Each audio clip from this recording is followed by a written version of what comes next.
Hola, hola, hola, bienvenidos a la clase número 2 del curso Análisis de la Estadística para la Investigación Cuantitativa.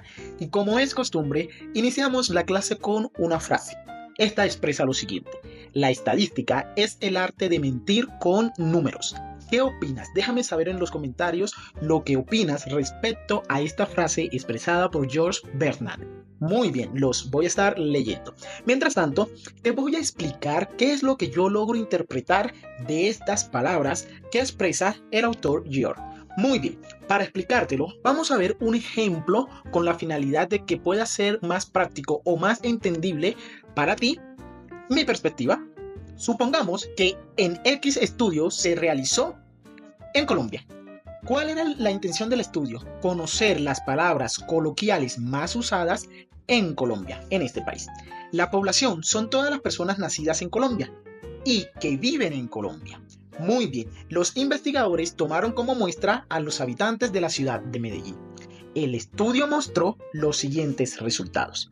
Resulta que parce es la palabra que más expresan los habitantes, con un 95%, seguida de la palabra chimba con un 94.5% y continuando con papacito con el 90%. ¿Qué nos está indicando el estudio? Nos está indicando el estudio que los habitantes de Colombia comúnmente utilizan estas tres palabras, lideradas por parce, seguida por chimba y continuando con papacito. Cualquier persona que sea fuera de Colombia posiblemente considere que esas son las palabras que usamos comúnmente los colombianos, pero ¿esto es del todo cierto? Déjame explicarte. Colombia es un país que se divide por regiones. Cada región contiene departamentos o estados. Y en cada departamento y estado se presentan diversas expresiones coloquiales. Entonces, ¿dónde está la clave aquí o dónde está lo que indica o lo que hace referencia a la frase? Que la población es Colombia, muy bien. Y la muestra que tomaron los investigadores es Medellín. Por supuesto, Medellín está contenida en Colombia. Por consiguiente, eso es verdadero. ¿Qué sucede? Que estas tres palabras posiblemente sean las palabras más usadas en la ciudad de Medellín. Y aclaro, en la ciudad de Medellín. Entonces, aunque el estudio no está mintiendo, sí está tomando únicamente lo que son las estadísticas. Por consiguiente, la estadística es el arte de mentir con números. ¿Por qué se considera que entre comillas, está mintiendo la estadística? Pues bien, porque estos porcentajes que se muestran en este estudio particular solo muestra que los paisas, es decir, los habitantes de Medellín o los nacidos en Medellín, utilizan estas palabras. No significa que todos los colombianos utilicemos esa palabra. Por ejemplo, en Barranquilla, que es donde yo nací, no utilizamos esta palabra. Muy pocas veces utilizamos la palabra parce, muy pocas veces utilizamos la palabra chimba y muy pocas veces utilizamos la palabra papacito. Entonces, el estudio se realizó en Medellín, que también hace parte de Colombia, pero las estadísticas muestran que parce expresa el 95% de la palabra coloquial usada en los colombianos. Pero yo soy colombiano y yo no utilizo esas palabras. Entonces, por supuesto que los investigadores tuvieron que especificar esto en las partes de conclusiones. Pero si tomamos únicamente a la estadística, el estudio se va a malinterpretar. ¿Qué quiero decir con esto? Si tú quieres adentrarte a la investigación científica, específicamente a la investigación cuantitativa, debes tener presente que un estudio no generaliza en toda la cabalidad de la palabra. Simplemente se realiza un estudio específico en un contexto. Esto es algo que tienes que tener en cuenta al momento de ser investigador y al momento de implementar la estadística en tu investigación. No generaliza, simplemente especifica o se estudia un grupo de individuos o elementos en específico, es decir, en el contexto. Basándose en el contexto se puede afirmar o se pueden mostrar resultados en especial de ese estudio. Aclaro, en especial de ese estudio. Ahora sí, continuemos con la clase número 2. Tamaño de muestra. ¿Qué comprendes por tamaño de muestra? ¿Qué es una muestra? Antes de iniciar con el tamaño de muestra, veamos qué es una muestra. ¿Qué se entiende por muestra? Una muestra es un subconjunto de la población. Es decir, tengo un grupo de elementos, un grupo de personas, de elementos, de personas, de individuos, no sé, con X cantidad. Entonces, tú tomas una cantidad más pequeña que sacas de la población. A eso se lo conoce como muestra. Veamos con un esquema. Estudiantes universitarios. Sabemos que hay muchísimos estudiantes universitarios de diversas universidades, de diversas carreras, de diversas licenciaturas, etcétera, etcétera, etcétera, de diversos países. Entonces, estudiantes universitarios es la población. La muestra vienen siendo estudiantes de la universidad X, cualquier universidad que tú tomas. Por supuesto, siguen siendo estudiantes universitarios, por consiguiente, están dentro de la población. Ahora, ¿qué es lo que cambia? Que ahora se está especificando o se está tomando a los estudiantes universitarios específicos de una universidad en particular. Entonces, esta muestra fue tomada de estudiantes universitarios, que es la población en general. Veamos otro esquema. Aquí tenemos que la población es lo que está con fondo azul, morado, no sé. Y la muestra es la que está con fondo anaranjado, salmón, beige, mamón, no sé, el color que tú lo quieras llamar. Perfecto. Se observa que la muestra es más pequeña que la población. ¿Por qué? Porque se toma de la cantidad de elementos que presenta una población. Es decir, cuando iniciamos la clase, di una ejemplificación de habitantes colombianos y la muestra era habitantes de Medellín. Medellín hace parte de Colombia, por consiguiente, los habitantes de Medellín era la muestra de los habitantes de Colombia. ¿Por qué? Porque la población de Medellín, por supuesto, que es inferior a la población de toda Colombia. Eso se entiende por muestra. ¿Quedó claro hasta ahí? Muy bien. Una vez entendemos lo que es muestra, que no lo especifico con detalle porque se supone que para tú ver un curso de análisis estadístico para la investigación cuantitativa, se supone que antes tuviste que haber visto el curso de estadística básica, estadística descriptiva y por último estadística inferencial. Es decir, por lo menos tuviste que haber visto 3 cursos antes de tomar este curso. Y estos son conceptualizaciones u objetos matemáticos que normalmente se presentan en los cursos anteriores. Muy bien. Entonces tenemos... ¿Qué es el tamaño muestral, jóvenes? ¿Qué entendemos por tamaño muestral? Un tamaño muestral es el número de elementos o sujetos que componen la muestra representativa de una población. Y hay que tener claro muestra representativa. ¿Por qué? Ya lo vamos a explicar más adelante. ¿Qué caracteriza al tamaño muestral? Pues debe tener un nivel de confianza y un margen de error. Es decir, que para que se considere un tamaño muestral debe presentar nivel de confianza, margen de error. Ya lo vamos a ver más adelante, tú tranquilo, yo nervioso. También, del tamaño muestral se debe ser capaz de inferir los resultados con base en la población. Recuerda que el tamaño muestral se toma de una población, por consiguiente no debemos obviar la población del estudio que se tome. Se requiere realizar un estudio, por ejemplo, se requiere realizar un estudio con 1 millón de individuos. Un investigador propone que la muestra que se debe tomar de ese millón de individuos que es la población son 3 individuos. Por su parte, otro investigador propone que la muestra que se tiene que tomar son 950.000 individuos. Ahora te pregunto, si tenemos 1 millón de individuos y el investigador A propone una muestra de 3 individuos, ¿crees que es una muestra oportuna o confiable para la cantidad de población que tengo? Es decir, si yo estoy estudiando los estados de ánimo de las personas, mi población son 1 millón, y yo únicamente estudio a 3 personas, ¿será que yo puedo generalizar o es confiable generalizar que con estas 3 personas, lo que sientan estas 3 personas o el estado de ánimo de estas 3 personas, la van a sentir o lo van a estar experimentando este millón de personas? Por supuesto que no. Es decir, que es una muestra muy pequeña en proporción a el tamaño de la población que yo tengo. Ahora veamos en su contraparte. El investigador B propone tomar una muestra de 950.000.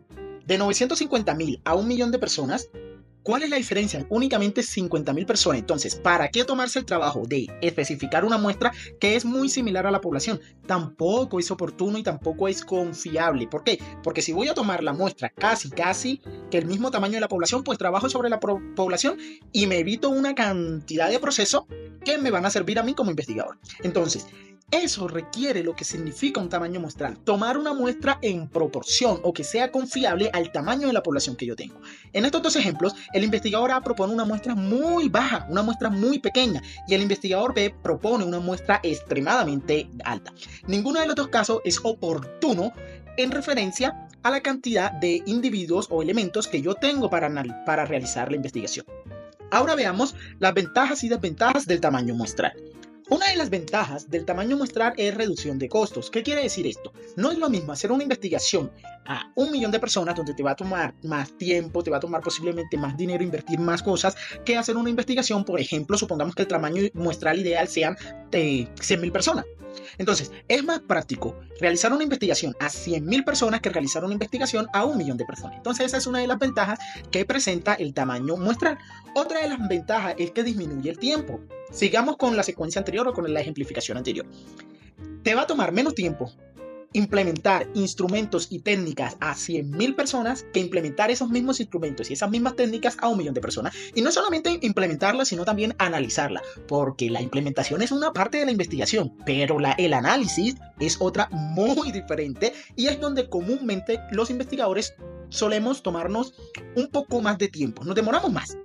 Y otra de las ventajas que tiene realizar o implementar el tamaño muestral es que permite estudiar poblaciones muy grandes. Por ejemplo, 1 millón de personas para realizar un estudio es bastante alto. O sea, ¿cómo vamos a tener ese tiempo o esa determinación para implementar nuestra investigación, nuestros instrumentos, nuestras técnicas a 1 millón de personas? Entonces, por ello es oportuno realizar un tamaño muestral que tomamos una muestra significativa en proporción a la población que tenemos.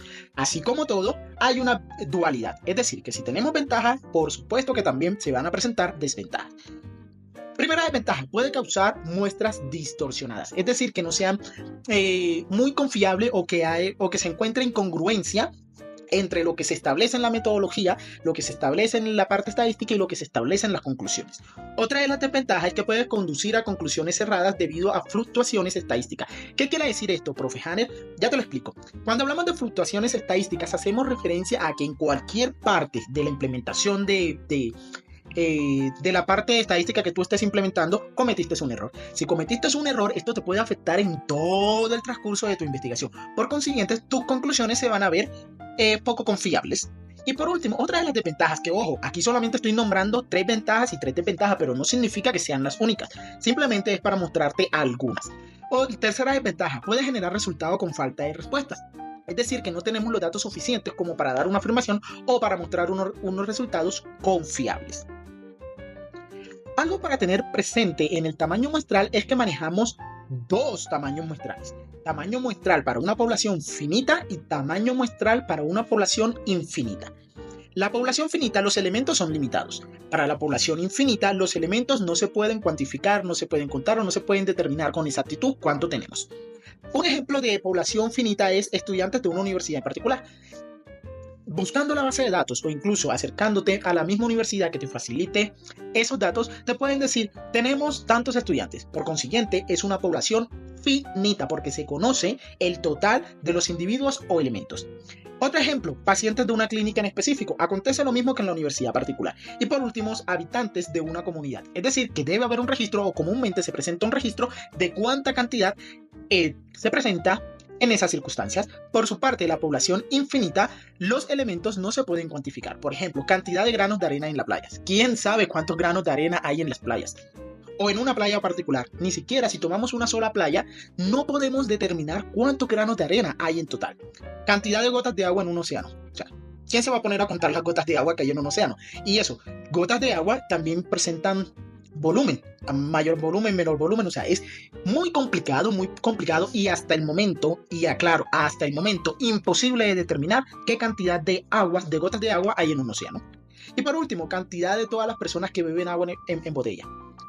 Sí, se puede determinar cuánta cantidad de agua se produce, pero cuántas personas pueden beber de agua en botella es muy complicado. No voy a decir que imposible, pero sí es muy complicado que tengamos ese dato para realizar una investigación. Por consiguiente, se considera que estos 3 ejemplos son de población infinita.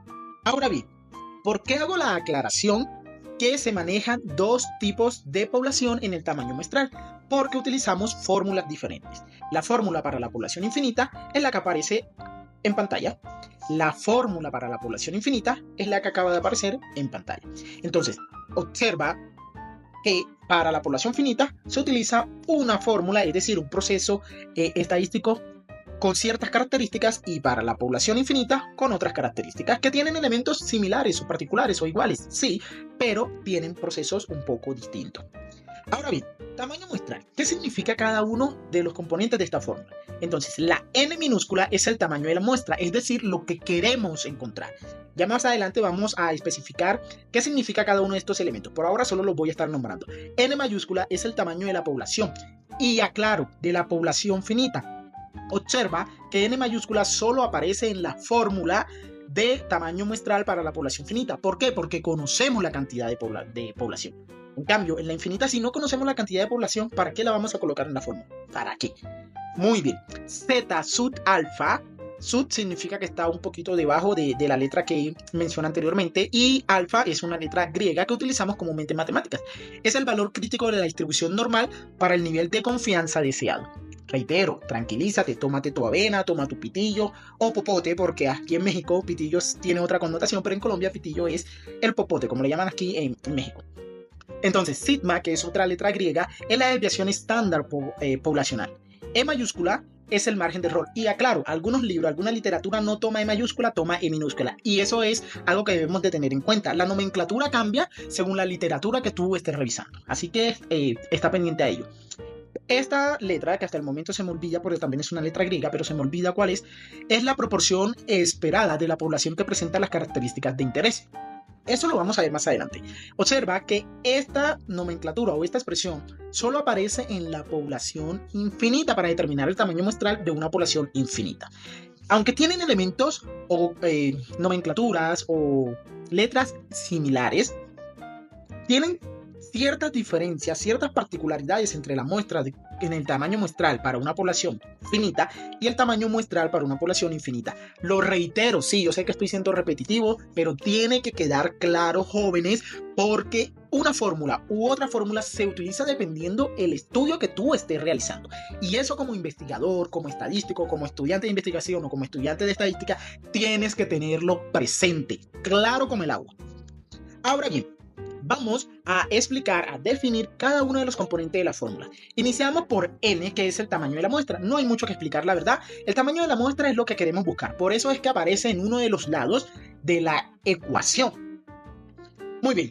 N mayúscula es el tamaño de la población y, reitero, para población finita.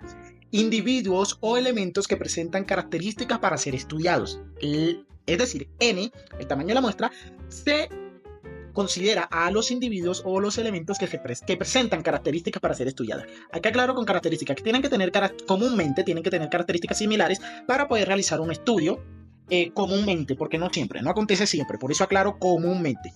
Muy bien, entonces aquí tenemos una fórmula de tamaño muestral para poblaciones infinitas. Observa que no aparece la n por ningún lado. Reitero, tienes que tener presente eso. Muy bien, continuemos. Ahora vamos con el valor crítico de la distribución normal para el nivel de confianza deseado. Muy bien. Entonces, pero para poder explicar o hacerme entender a qué nos referimos con valor crítico de la distribución normal, hay que comprender qué es nivel de confianza. El nivel de confianza es la probabilidad que un intervalo de confianza contenga el valor real del parámetro poblacional. Este comúnmente se expresa con un porcentaje. Generalmente se representa 90%, 95% o 99%. Y estos porcentajes están asociados con la probabilidad de no cometer un error tipo 1. Reitero, y esto es algo importantísimo, no lo escribo porque quiero que me escuches, quiero que estés pendiente a lo que yo estoy expresando. De no cometer un error tipo 1. Pero, profe Hanner, ¿qué significa un error tipo 1? Un error tipo 1 en estadística, específicamente en investigación cuantitativa, hace referencia a rechazar una hipótesis verdadera. Entonces, por ello es tan determinante tener el nivel de confianza en una investigación en la cual se involucre lo que es los valores críticos o lo que se involucra en general la estadística. Ahora bien, veamos vamos a especificar que matemáticamente el nivel de confianza está relacionado con el nivel de significancia. El nivel de significancia comúnmente lo representamos con la letra alfa, es una letra griega que utilizamos comúnmente en matemáticas, mediante una relación 1 menos alfa.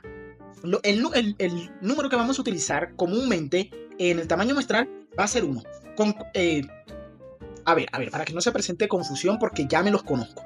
Puede surgir.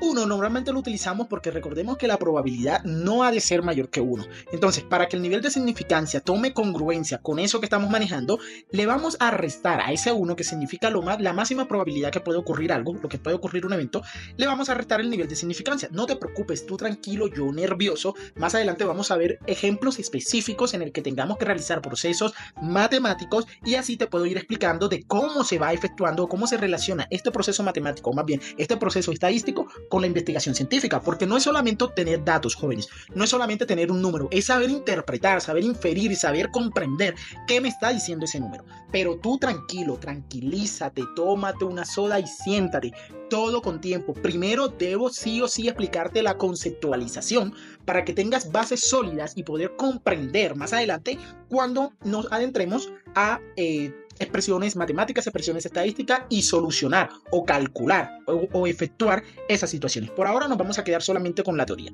Veamos un ejemplo. Si el nivel de significancia es de 0.05, el nivel de confianza que arroja la investigación viene siendo del 95%. Es decir, al 1 que te mencioné anteriormente, que significa la probabilidad, le voy a restar el 0.25. Haciendo la resta de 1 menos 0.95, yo anteriormente había pronunciado 25, es 1 menos 0.95, nos va a dar la significancia, que significa 0.05. ¿Hasta ahí todo bien? ¿Hasta ahí todo claro? Muy bien. Vamos a especificar y algo que hay que aclarar respecto al valor crítico de la distribución normal en una investigación. Algunos profesores, algunos investigadores, algunos expertos del tema suelen expresar la siguiente afirmación. En una investigación científica, el nivel de confianza lo decide el investigador. Reitero, en una investigación científica, el nivel de confianza lo decide el investigador. Ahora te pregunto, yo, el profe Hanner, les pregunto a ustedes, los que están viendo esta clase, los que se están tomando el tiempo de escucharme. ¿La afirmación que acabo de leer anteriormente es correcta o no? Déjame saber en los comentarios qué opinas. Pausa el video si es necesario, si te ha tomado un poco más de tiempo pensar y tomar un criterio referente a esta frase. ¿Por qué? Necesito que hagas esta actividad, jóvenes, porque a mí me gusta tener una relación con ustedes. Una relación de profesor-estudiante.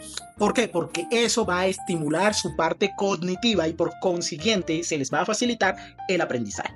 Entonces, lo que les vaya indicando, por favor, realícenlo, tómense el tiempo, pausen el video si es necesario, porque créanme que les va a servir. Entonces, ¿qué opinas? ¿La afirmación es correcta o no es correcta? Muy bien, te voy a expresar lo siguiente.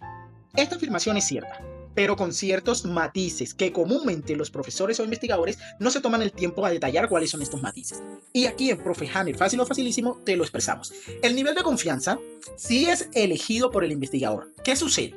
Que depende del contexto de la investigación. Es por ello, como depende del contexto de la investigación, es por ello que es definido por el investigador. Porque ¿quién es el más cercano a los individuos? El investigador, porque es que la investigación es de él. Entonces, por eso es elegido por el investigador. Y el grado de precisión que requieren los resultados también es elegido por el investigador. Pero ¿qué sucede? Que esta elección que realiza el investigador no es arbitraria. ¿Qué significa esto? Que no puede decir, por ejemplo, o no debería, porque sí puede decirlo, pero no debería, no, que por ejemplo, que mi investigación va a tener un valor crítico de 0.01. Claro que no, porque requiere de ciertos matices, es decir, debes fundamentarte en algo para tú poder seleccionar el valor crítico o el nivel de confianza.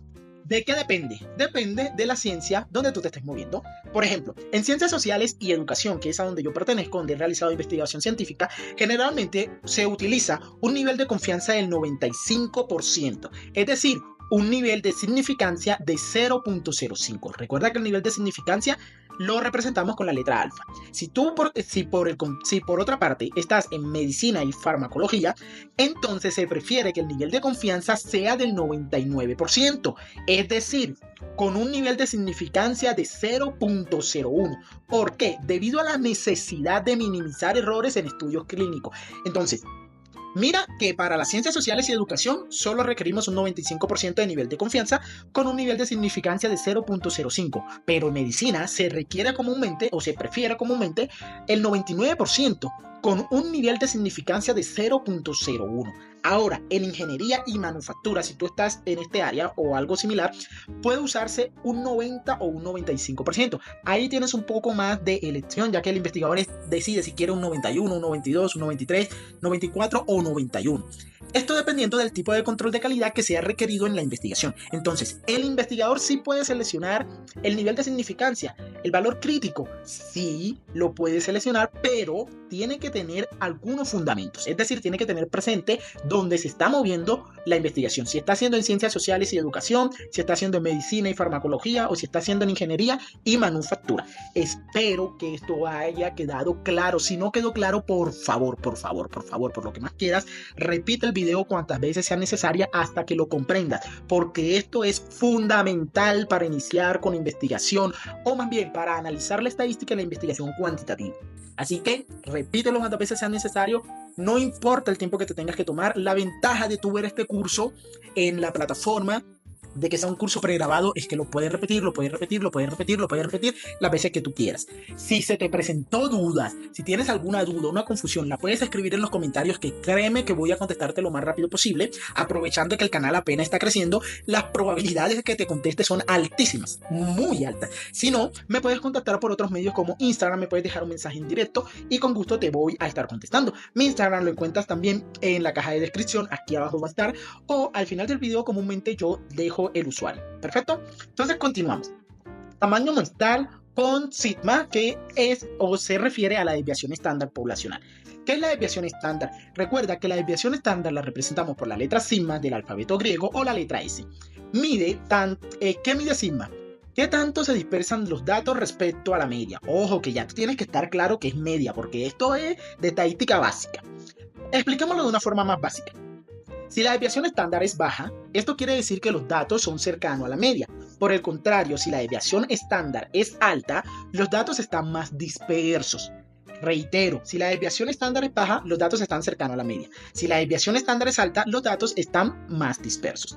Ejemplo, supongamos que un alumno o un estudiante sacó en sus exámenes las siguientes calificaciones: 80, 82, 79, 81, 83. Resulta que la desviación estándar tiene una baja dispersión, es decir, que sigma es pequeño. ¿Qué significa que sea pequeño? Que está cercano a la media. Por su parte, si un estudiante sacó las siguientes calificaciones: 60, 95, 40, 85, 100, quiere decir que tiene una alta dispersión. Profe, en español, ¿qué significa esto? Pues que sigma es grande. Es decir, que las notas del o los estudiantes tienen mucha diferencia. Observa, mira, del 60 al 95 ¿cuánto hay? Del 95 al 40 ¿cuánto hay? Del 40 al 85 ¿cuánto hay? Y del 85 al 100 ¿cuánto hay? Entonces eso significa que la dispersión es alta, es decir, que están un poquito alejadas el uno del otro. Eso es lo que nos quiere decir la desviación estándar. Recuerda que para la desviación estándar utilizamos esta fórmula, que es básica, es de estadística descriptiva, estadística básica, y también lo utilizamos en estadística inferencial. Aquí quiero hacer un paréntesis, jóvenes. Si tú crees que te hace falta fortalecer tus conocimientos en cuanto a estadística descriptiva, estadística inferencial o conceptos básicos de la estadística, y te gusta mi metodología de cómo explico, de cómo preparo mis clases, de cómo lo hago, por favor déjame saber en los comentarios si quiere que habilite o haga un curso de estadística básica hasta estadística inferencial, y con gusto lo voy a preparar y te voy a estar subiendo los videos, te voy a estar subiendo contenido. Pero por favor házmelo saber aquí en los comentarios, o me puedes escribir por DM,